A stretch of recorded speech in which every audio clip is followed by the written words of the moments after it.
Here with Craig Haubert from ESPN. Craig, talk about the Under Armour game and the process of putting it together. I mean, obviously, it's a tough process. There's so many good players out there that, I mean, just to fill a roster for one game, you leave so many good players out. So, but we feel like, through our film evaluation, putting together the ESPN U150, we find the best of the best, and that's what we try to get out here.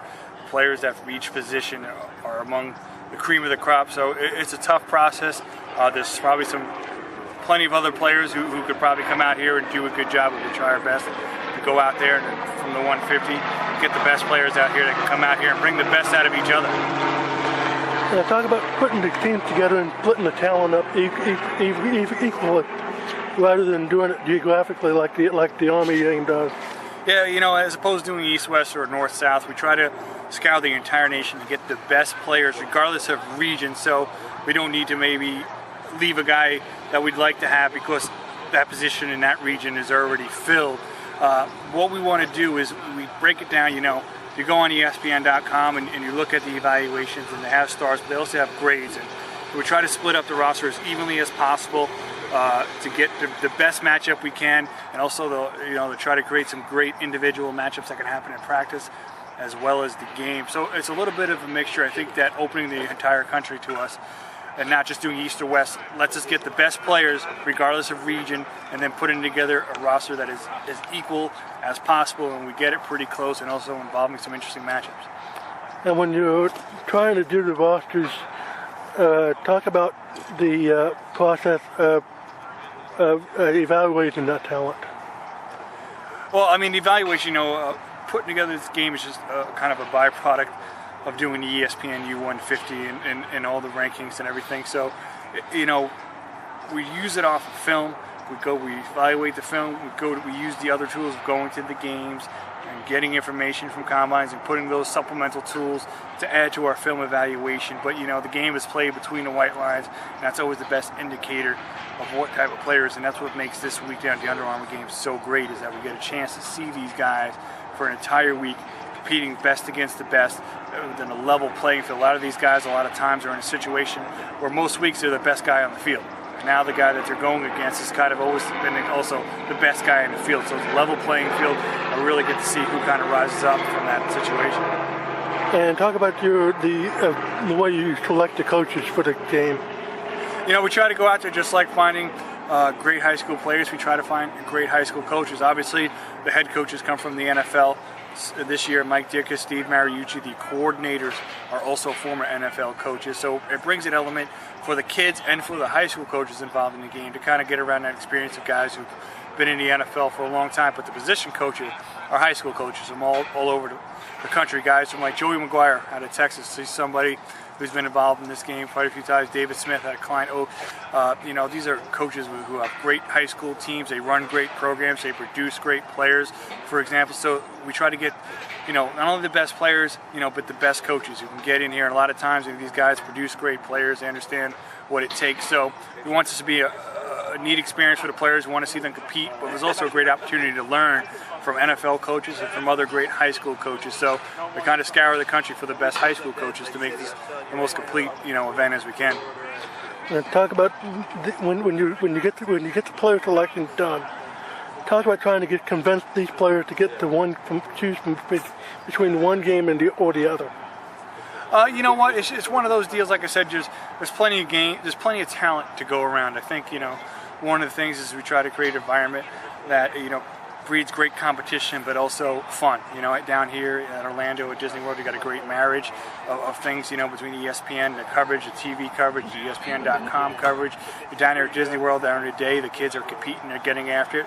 But in the afternoons, they get to do things like go to the parks and stuff like that.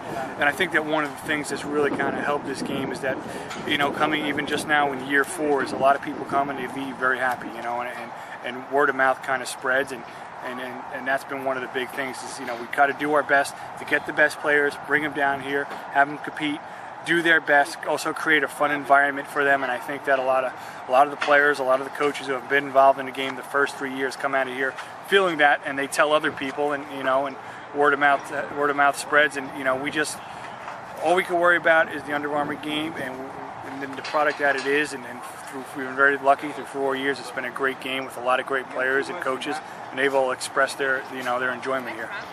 Okay, talk about the talent level between Texas and Florida right now. Texas has kind of a down year in talent this year compared to Florida. Talk about the comparison between the two states. You know, most people would agree that those are the top two states when it comes to talent. You know, I've coached in the state of Texas, and you know, one thing about Texas, it's a huge state. Football is, you know, you read the book Friday Night Lights and all that stuff. I mean, all that stuff is true. You know, football is a way of life out in Texas. But I think one thing that it is a lot of football players in the state of Texas come out a lot more polished than players in the state of Florida. So I think sometimes what happens is players in the state of Texas come out a little bit closer to their ceiling as far as their level of ability, as opposed to players in Florida who maybe come out with a little bit more upside. You know, I think it's a little bit close. I know this is Texas high school football. For my money, I'd probably give Florida a slight edge, you know, as far as which state produces the best talent. But, you know, from my experiences of covering recruiting and also coaching, and like I said, having lived and coached for a little while in the state of Texas, is I feel like players come out of Texas a little bit more polished, and I think what you get coming into college is very much what you're going to get throughout their college careers in many instances, and I think of the state of Florida kids who come out are going to maybe show a little bit more upside.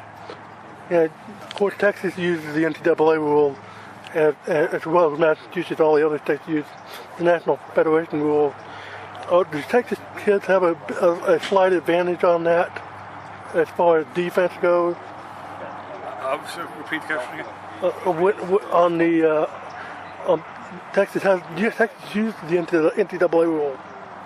All the other states except Massachusetts use the National Federation rule. Do the Texas kids have some kind of advantage at the NCAA rule?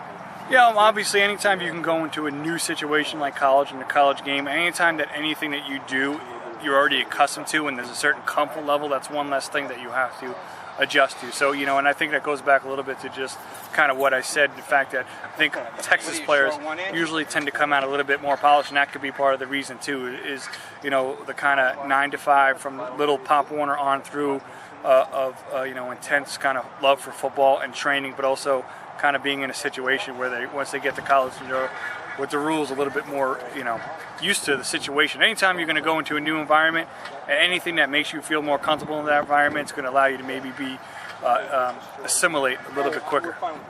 And talk about this year's game, and what are we going to expect from this year's game?